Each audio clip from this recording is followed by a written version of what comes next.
BJP ಹಾಗೂ JDS ಮೈತ್ರಿಯಲ್ಲಿ ಅಸಮಾಧಾನದ ಹೊಗೆ. ಪವಿತ್ರ ಮೈತ್ರಿಗೆ ತೊಂದರೆ ಕೊಡಲು ಕೆಲವರ ದುರುದ್ದೇಶ ಅಂತ ನಿಖಿಲ್ ಆಕ್ರೋಶ. ಸಿಎಂ ಸಿದ್ದರಾಮಯ್ಯ ಬಿಟ್ಟಿ ಪ್ರಚಾರದ ತೆವಲಿಗೆ ಮಾತನಾಡ್ತಾರೆಂದ ಸೋಮಣ್ಣ. ಇಂದು ಬೆಂಗಳೂರಿಗೆ ಬರ್ತಿದ್ದಾರೆ ನಟಿ ತಮನ್ನ ಭಾಟಿಯಾ. ಇದೆಲ್ಲವನ್ನ ನೋಡೋಣ ಸಮಗ್ರ ನ್ಯೂಸ್ ಟಾಪ್ನಲ್ಲಿ. ಬಿಜೆಪಿ ಹಾಗೂ ಜೆಡಿಎಸ್ ಮೈತ್ರಿಯಲ್ಲಿ ಅಸಮಾಧಾನದ ಹೊಗೆ ಆಡ್ತಾ ಇದೆ. ಸ್ಥಳೀಯ ಸಂಸ್ಥೆಗಳ ಚುನಾವಣೆಯಲ್ಲಿ ಮೈತ್ರಿಗೆ ಪ್ರೀತಂ ಗೌಡ ವಿರೋಧಿಸಿದ್ರು. ಪ್ರೀತಂ ಗೌಡ ಹೇಳಿಕೆಗೆ ನಿಖಿಲ್ ಕುಮಾರಸ್ವಾಮಿ ಪ್ರತಿಕ್ರಿಯಿಸಿದ್ರು. ಬಿಜೆಪಿ ರಾಷ್ಟ್ರೀಯ ಪಕ್ಷ ಶಿಸ್ತು ಪಾಲನೆ ಸಮಿತಿ ಇರುತ್ತೆ, ಪಕ್ಷದ ಕಮಿಟಿಯಲ್ಲಿ ಇವೆಲ್ಲವೂ ತೀರ್ಮಾನ ಮಾಡ್ತಾರೆ. ಆದಿ ಬೀದಿಯಲ್ಲಿ ನಿಂತು ಬೀದಿ ರಂಪಾಟ ಮಾಡೋದು ಬೇಡ, ತಿದ್ದಿ ಬುದ್ಧಿ ಹೇಳ್ತಾರೆ ಎಂದು ನಂಬಿದ್ದೇನೆ ಅಂತ ಹಾಸನ ಜಿಲ್ಲೆ ಅರಕಲಗೂಡು ತಾಲೂಕಿನ ಕೆಳಗಳಲೆ ಗ್ರಾಮದಲ್ಲಿ ನಿಖಿಲ್ ಟಾಂಗ್ ಕೊಟ್ರು.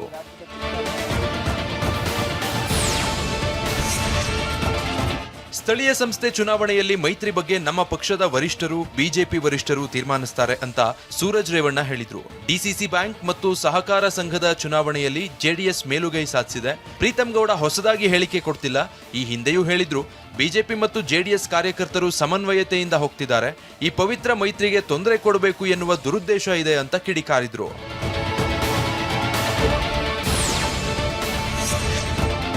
ಸಿಎಂ ಸಿದ್ದರಾಮಯ್ಯ ಬಗ್ಗೆ ಬಿಟ್ಟಿ ಪ್ರಚಾರದ ತೆವಲಿಗಾಗಿ ವಿ ಸೋಮಣ್ಣ ಮಾತಾಡಿದ್ದಾರೆ ಅಂತ ಚಿಕ್ಕಬಳ್ಳಾಪುರದಲ್ಲಿ ಸಚಿವ ಡಾಕ್ಟರ್ ಎಂಸಿ ಸುಧಾಕರ್ ಆಕ್ರೋಶ ಹೊರಹಾಕಿದ್ರು. ಸಾಮಾಜಿಕ ಜಾಲತಾಣದ ಗಮನ ಸೆಳೆಯಲು ಹೇಳಿದ್ದಾರೆ. ಪ್ರಪಂಚದಲ್ಲಿ ಸತ್ಯ ನುಡಿಯುವವರಿದ್ರೆ ಅದು ಸೋಮಣ್ಣ ಮಾತ್ರ. ಸೋಮಣ್ಣ ಸಮಯ ಸಾಧಕ, ನನಗೆ ಮೊದಲಿಂದ ಗೊತ್ತು ಅಂತ ವಾಗ್ದಾಳಿ ನಡೆಸಿದ್ರು.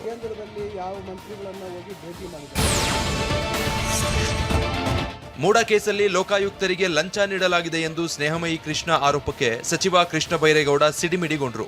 ಸ್ನೇಹಮಯಿ ಕೃಷ್ಣ ರಾಷ್ಟ್ರಪತಿಗೆ ದೂರು ನೀಡಲಿ, ರಾಷ್ಟ್ರಪತಿಗೆ ದೂರು ನೀಡಿದ್ರೆ ಅವರೇ ತನಿಖೆ ಮಾಡ್ತಾರೆ. ದಾರಿಯಲ್ಲಿ ಹೋಗೋರು ಹೇಳಿದ್ದಕ್ಕೆಲ್ಲ ಉತ್ತರ ಕೊಡ್ಬೇಕಾ? ಬಾಯಿ ಇದೆ ಎಂದು ಏನ್ ಬೇಕಾದ್ರೂ ಮಾತಾಡಬಹುದಾ? ಕೆಳಗೆ ಭೂಮಿ, ಮೇಲೆ ಆಕಾಶ ಇದೆ ಅನ್ನೋದನ್ನ ಬಿಟ್ಟು ಆಕಾಶ ಕೆಳಗಿದೆ, ಭೂಮಿ ಮೇಲಿದೆ ಅನ್ನೋದಕ್ಕೆ ಉತ್ತರಿಸಬೇಕಾ ಅಂತ ಧಾರವಾಡದಲ್ಲಿ ಕಂದಾಯ ಸಚಿವ ಕೃಷ್ಣ ಬೈರೇಗೌಡ ಕಿಡಿಕಾರಿದ್ರು.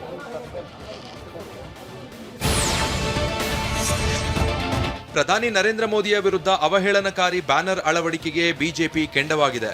ವಿಧಾನಸೌಧ ಪೊಲೀಸ್ ಠಾಣೆಯಲ್ಲಿ ಎಫ್ಐಆರ್ ದಾಖಲಾಗಿದೆ. ವಿಧಾನಸೌಧ ಮುಂದೆ ಪ್ರಧಾನಿ ಕುರಿತು ಬ್ಯಾನರ್ ಅಳವಡಿಸಿದ ಅಪರಿಚಿತರ ವಿರುದ್ಧ ಕ್ರಮಕ್ಕೆ ಒತ್ತಾಯಿಸಲಾಗಿದೆ. ಕಾನೂನು ಕ್ರಮ ತೆಗೆದುಕೊಳ್ಳುವಂತೆ ಬಿಜೆಪಿ ಮುಖಂಡರು ದೂರು ನೀಡಿದ್ದಾರೆ.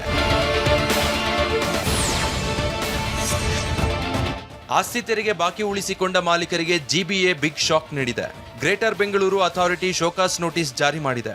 ಎಲ್ಲ 5 ನಗರ ಪಾಲಿಕೆ ವ್ಯಾಪ್ತಿಯಲ್ಲಿ 369 ಕೋಟಿ ತೆರಿಗೆ ಬರಬೇಕಾಗಿದೆ. ತೆರಿಗೆ ಸಂಗ್ರಹಕ್ಕಾಗಿ 9,930 ಆಸ್ತಿಗಳಿಗೆ 49,898 ಶೋಕಾಸ್ ನೋಟಿಸ್ ಜಾರಿ ಮಾಡಲಾಗಿದೆ. ಜಿಪಿಎಸ್ ಮತ್ತು ಡ್ರೋನ್ ಚಿತ್ರದ ಜೊತೆಗೆ ಆಸ್ತಿ ತೆರಿಗೆ ಬಗ್ಗೆ ಜಿಬಿಎ ಅಧಿಕಾರಿಗಳು ಮಾಹಿತಿ ಸಂಗ್ರಹಿಸಿದ್ದಾರೆ.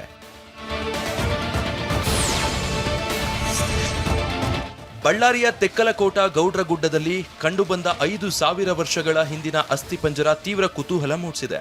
ಸ್ಥಳ ವೀಕ್ಷಣೆಗಾಗಿ ತೆಕ್ಕಲಕೋಟೆ, ಕೊಪ್ಪಳದಿಂದ ನೂರಾರು ಜನ ಆಗಮಿಸ್ತಾ ಇದ್ದಾರೆ. ಅಸ್ಥಿಪಂಜರಗಳು, ಮಡಿಕೆ, ಕಲ್ಲಿನ ಗೋಡೆ ಕಂಡು ಜನ ಅಚ್ಚರಿಗೊಂಡಿದ್ದಾರೆ. ಬೆಂಗಳೂರಿನ ಕೆಂಪೇಗೌಡ ಅಂತಾರಾಷ್ಟ್ರೀಯ ವಿಮಾನ ನಿಲ್ದಾಣದಲ್ಲಿ 8 ಕೋಟಿ ಮೌಲ್ಯದ ಹೈಡ್ರೋಫೋನಿಕ್ ಗಾಂಜಾ ವಶಕ್ಕೆ ಪಡೆಯಲಾಗಿದೆ. ಬ್ಯಾಂಕಾಕ್ನಿಂದ ಬಂದಿದ್ದ ಪ್ರಯಾಣಿಕರ ಲಗೇಜ್ ಬ್ಯಾಗ್ನಲ್ಲಿದ್ದ 8.31 ಕೋಟಿ ಮೌಲ್ಯದ 23.76 ಕೆಜಿ ಹೈಡ್ರೋಫೋನಿಕ್ ಗಾಂಜಾ ಜಪ್ತಿ ಮಾಡಲಾಗಿದೆ. ಏರ್ಪೋರ್ಟ್ ಮೈಗ್ರೇಷನ್ ವಿಭಾಗದ ಪರಿಶೀಲನೆ ವೇಳೆ ಗಾಂಜಾ ಪತ್ತೆಯಾಗಿದ್ದು ಇಬ್ಬರನ್ನ ವಶಕ್ಕೆ ಪಡೆಯಲಾಗಿದೆ. ಎನ್ಡಿಪಿಎಸ್ ಕಾಯ್ದೆಯ ಅಡಿ ಪ್ರಕರಣ ದಾಖಲಾಗಿದೆ. ಧರ್ಮಸ್ಥಳ ವಸತಿ ಗೃಹ ಬುಕ್ಕಿಂಗ್ ವೆಬ್ಸೈಟ್ಗೆ ವಂಚಕರ ಹಾವಳಿ ತಟ್ಟಿದೆ. ಶ್ರೀ ಕ್ಷೇತ್ರ ಧರ್ಮಸ್ಥಳದ ವಸತಿ ಗೃಹಗಳ ಬುಕ್ಕಿಂಗ್ ಹೆಸರಲ್ಲಿ ವಂಚಿಸಲಾಗಿದೆ. ನಕಲಿ ವೆಬ್ಸೈಟ್ ಬಗ್ಗೆ ಜಾಗರೂಕತೆಯಿಂದ ಇರುವಂತೆ ಧರ್ಮಸ್ಥಳ ಕ್ಷೇತ್ರ ಅಧಿಕೃತ ಸಾಮಾಜಿಕ ಜಾಲತಾಣದಲ್ಲಿ ಮನವಿ ಮಾಡಲಾಗಿದೆ. www.sridharmasthala.org ಮೂಲಕ ಮಾತ್ರವೇ ಬುಕ್ಕಿಂಗ್ ಕಾಯ್ದಿರಿಸಿದೆ. ಬೇರೆ ಯಾವುದೇ ಆಪ್ ಅಥವಾ ಪ್ಲಾಟ್ಫಾರ್ಮ್ನಲ್ಲಿ ಬುಕ್ಕಿಂಗ್ ಇಲ್ಲ ಎಂದು ಶ್ರೀ ಕ್ಷೇತ್ರ ಧರ್ಮಸ್ಥಳ ಆಡಳಿತ ಮಂಡಳಿ ಹೇಳಿದೆ. ನಡು ರೋಡಲ್ಲೇ ಬೊಲೆರೋ ವಾಹನ ಹೊತ್ತಿ ಉರಿದಿದೆ.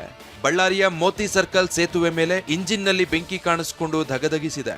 ಅದೃಷ್ಟವಶಾತ್ ಅಪಾಯದಿಂದ ಚಾಲಕ ಪಾರಾಗಿದ್ದಾನೆ. ಅಗ್ನಿಶಾಮಕ ದಳದ ಸಿಬ್ಬಂದಿಗೆ ಚಾಲಕ ಕರೆ ಮಾಡಿದ್ದ. ಅಗ್ನಿಶಾಮಕ ಸಿಬ್ಬಂದಿ ಬರುವಷ್ಟರಲ್ಲಿ ಇಂಜಿನ್ ಸುಟ್ಟು ಭಸ್ಮ ಆಗಿದೆ. ಬ್ರೂಸ್ಪೇಟೆ ಪೊಲೀಸ್ ಠಾಣೆಯಲ್ಲಿ ಪ್ರಕರಣ ದಾಖಲಾಗಿದೆ.